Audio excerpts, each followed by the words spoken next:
Hello বন্ধুরা, welcome back to my channel. আজকে আমি তোমাদের জন্য আবারও একটা রেসিপি নিয়ে এসেছি। বন্ধুরা, বাড়িতে যদি এক টুকরো তোমাদের পনির থাকে তাহলে কিন্তু তোমরা অনেক সুস্বাদু একটা রেসিপি বানাতে পারবে। তাই রেসিপিটা শেষ পর্যন্ত দেখো বন্ধুরা। এই রেসিপিটা কিন্তু অসাধারণ হয়। এই সন্দেশটা মুখে দেওয়া মাত্র মিলিয়ে যাবে আর খুব কম সময়ে খুব তাড়াতাড়ি বানিয়ে নিতে পারবে। তোমাদের বাড়িতে অতিথি এলে খুব তাড়াতাড়ি এই সন্দেশটা বানিয়ে খাওয়াতে পারো। সবাই কিন্তু খুব প্রশংসা করবে। তো ভিডিওটা ভালো লাগলে চ্যানেলটা কিন্তু সাবস্ক্রাইব করতে একদম ভুলবে না। এই দেখো, প্রথমেই নিয়েছি আমি এক টুকরো পনির। ওই যে বললাম, এক টুকরো পনির দিয়েই আজকে রেসিপিটা বানাবো। এই দেখো, এখানে আমি পনিরটা ভালো করে গ্রেট করে নিচ্ছি। এইভাবে গ্রেট করে নিতে হবে। এই দেখো, গ্রেট করে নিয়েছি বন্ধুরা। এখানে কিন্তু পুরো পনিরটাই গ্রেট করা হয়ে গেছে। এরপর আমি কি করছি তোমরা দেখতে থাকো। কড়াই বসিয়ে দিয়েছি ও গ্রেট করা পনিরটা আমি এর মধ্যে দিয়ে দেব।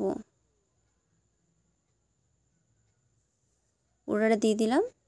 চিনি দিয়ে দিলাম। যে যেমন মিষ্টি খাও সেই বুঝে কিন্তু চিনিটা দিতে হবে। এরপর দেখো, গুঁড়ো দুধ দিয়ে দিলাম। এখানে আমি বড় চামচে 2 চামচ গুঁড়ো দুধ দিয়ে দিলাম। এই দেখো, এরপর এটা ভালো করে নাড়াচাড়া করে নেব।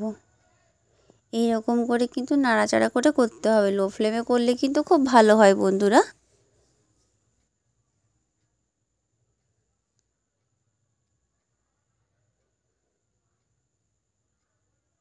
এই দেখো, এরপর আমি এর মধ্যে দুধ দিয়ে দিলাম।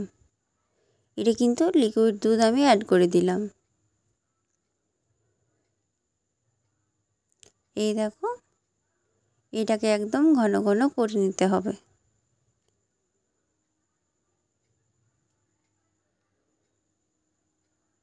এই দেখো বন্ধুরা, পুরো ঘন ঘন হয়ে এসছে।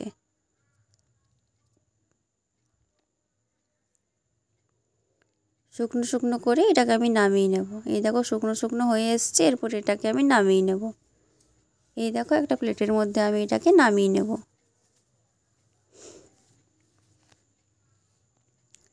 এরপর দেখো, এটা একটা আমি শেপ দিয়ে নিচ্ছি।